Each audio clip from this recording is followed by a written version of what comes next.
দেখতে দেখতে ৮টি বছর অতিবাহিত হতে চলেছে তোমার আমার বিয়ের। দিন দিন সব কিছু কেমন যেন হয়ে যাচ্ছে।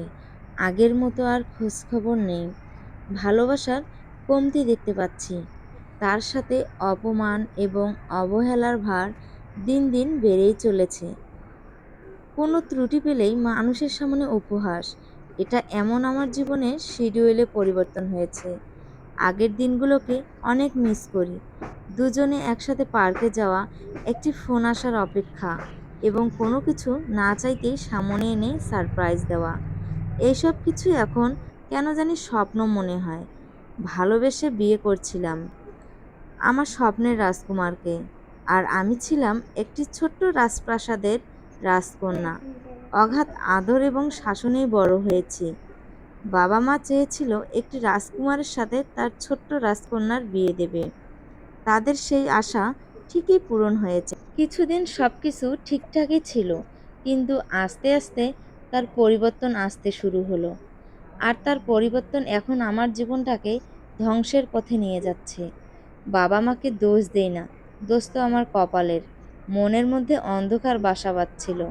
সে অন্ধকার প্রকৃতির আলোতে কখনো আলোকিত হতে পারে না। আমার মনের আলো তো তুমিই ছিলে, সেই তুমি এখন অন্ধকারে মগ্ন। আমাকে বলেছিলে কখনো আমাকে কষ্ট দেবে না, কখনো কাঁদতে দেবে না। এখন আমার হাজার কষ্ট পেলেও চোখ দিয়ে আর জল আসে না। কেন জানো? সেই তুমি আর আমার মাঝে নেই। আজ তোমার টাকা পয়সা অহংকারের মাটিতে পা পড়ে না। মানুষকে মানুষ ভাবো না। যখন তোমার কিছু থাকবে না, তখন তুমি কি নিয়ে বেঁচে থাকবে? আজ তো ঐশ্বর্য, টাকা পয়সা তোমার কাছে সব। তোমাকে ছাড়া থাকতে পারবো না। অনেক ভালোবাসি তোমাকে। এ কারণে কি এত কিছু পরও আমি তোমার কাছেই পড়ে আছি? আমার বিশ্বাস আছে আমার ভালোবাসার উপর। তাই তো ছেড়ে যেতে পারি না।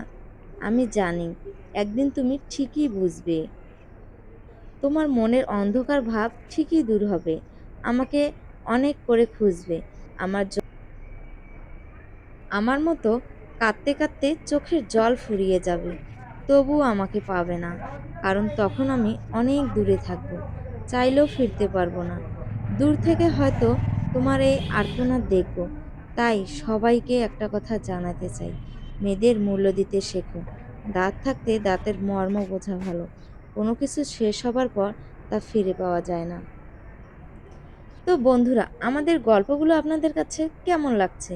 যদি ভালো লেগে থাকে অবশ্যই বন্ধুদের মাঝে শেয়ার করে দিন এবং উর্মি ডায়েরি চ্যানেলটি সাবস্ক্রাইব করে সাথেই থাকুন এবং একটি লাইক দিতে ভুলবেন না কিন্তু।